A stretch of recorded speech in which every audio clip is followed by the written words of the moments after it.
तो नमस्कार दोस्तों, मेरा नाम है जतिन ठाकुर। तो जैसा कि आपको ज्ञात है कि मैंने कुछ टाइम पहले फेसबुक पे एक पोस्ट डाली थी कि मैं बहुत जल्द आपके लिए हिमाचल के प्रसिद्ध प्राचीन देवी देवताओं के स्टोरी, उनके इतिहास के बारे में आपके सामने कुछ जानकारियाँ शेयर करूँगा। तो दोस्तों, आज का पॉडकास्ट मैं स्टार्ट करने जा रहा हूँ। ये मेरे लाइफ का पहला पॉडकास्ट है।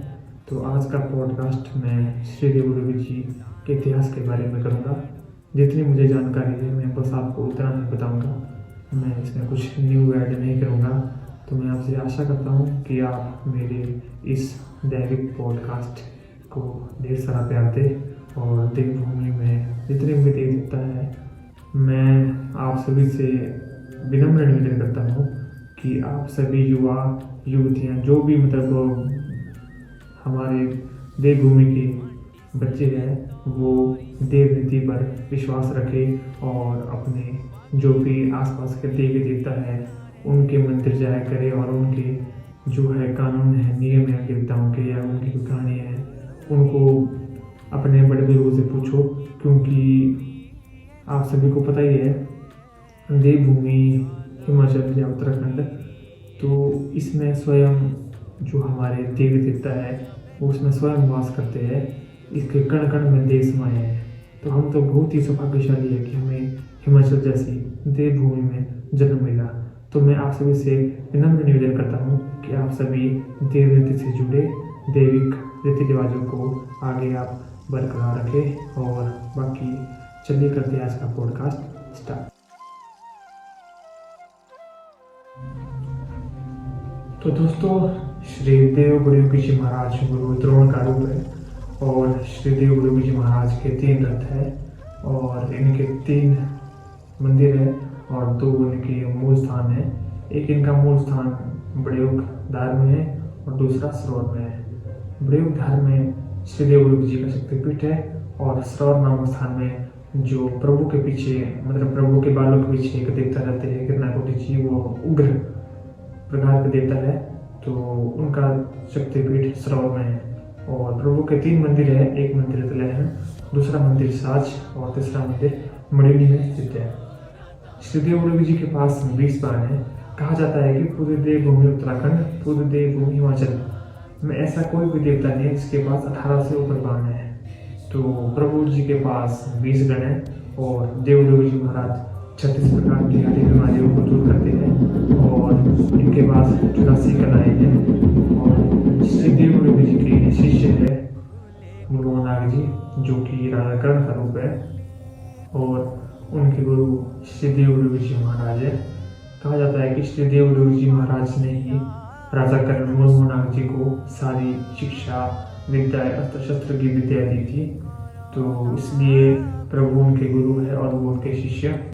तो देव गुरु जी की उत्पत्ति भुषाड़ नामक स्थान में हुई थी। मैं आपको शॉर्ट में बताऊंगा जितना मुझे पता है।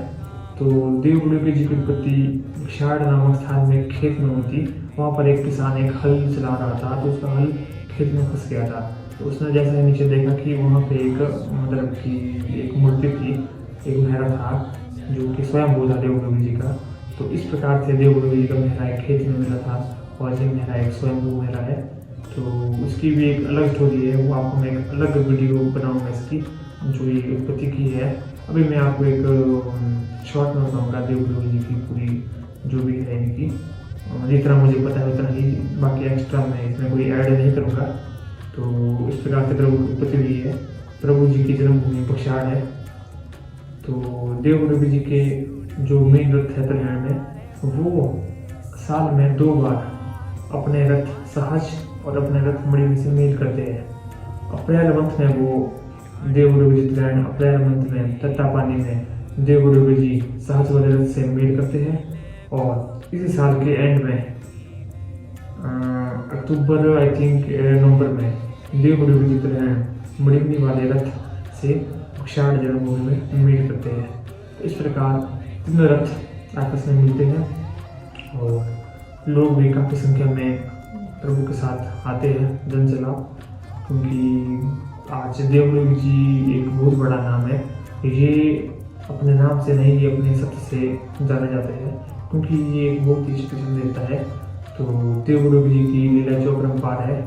तो देव गुरु जी का ऐसा है कि ये किसी भी देवता के साथ मेल मिलाप नहीं करते।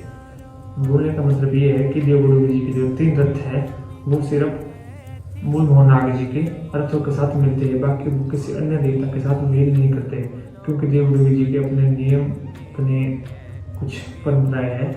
तो जब भी देव गुरु जी कहीं भी अपने मंदिर से बाहर जाएंगे तो उन्हें जो उठाने वाले श्रद्धालु या देवता होते हैं उन्हें नंगे पांव और सिर में टोपी लगाकर देवता का रथ उठाना पड़ता है, क्योंकि देव गुरु जी अपने नियमों के लिए जाने जाते हैं पूरे हमारे करसोग में। तो इसलिए इनके साथ जो है, इनके साथ 20 महाशक्तियाँ हैं जो कि बहुत ही विशाल प्रवृत्ति उग्र है। तो ये कुछ प्रभु की नियम है। और अब बात करते हैं द्वारपाला। जब देव गुरु जी अपने मंदिर के बाहर निकलते हैं तो जो उस समय प्रक्रिया होती है, जो उस समय जो क्रियाएं होती है उसे द्वारपाला कहते हैं। जब देवता जी खेल के द्वारा जो देव गुरु जी का छत्र होता है उसमें 64 योगिनियों का वास होता है। जब भी देव गुरु जी के रथ, चाहे वो तिराने का निकले या साहस का या मुंडी का बाहर निकलेगा, सबसे पहले प्रभु योगिनियों को पूजेंगे, उसके बाद ही प्रभु अपनी यात्रा को स्टार्ट करेंगे।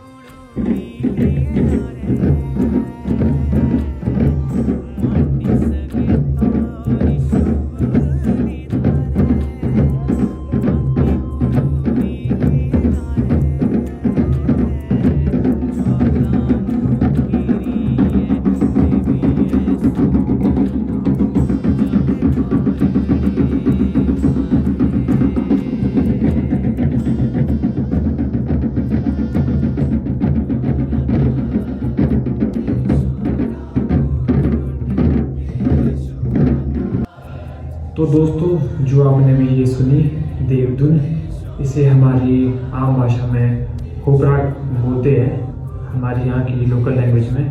तो ये जो धुन है ये देवते के हर मतलब कि जब देवता मंदिर से बाहर आएंगे तब ये धुन बजेगी, जब देवता नृत्य के बाद बैठेंगे तब ये धुन बजेगी, चाहे झाड़ा हो या कोई देवते का पोड़ा हो।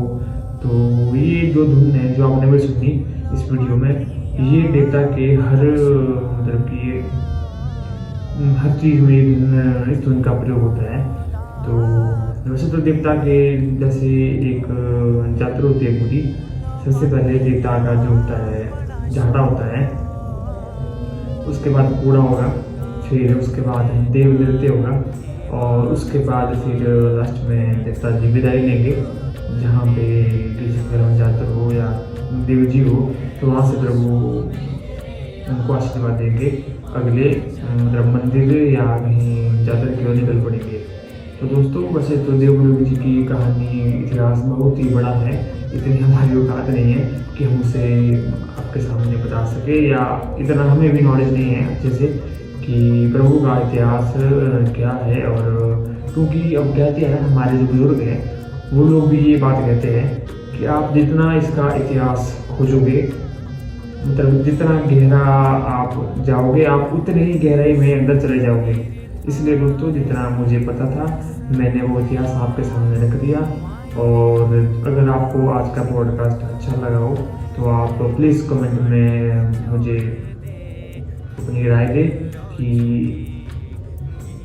मैं ताकि और इम्प्रूव कर सकूं।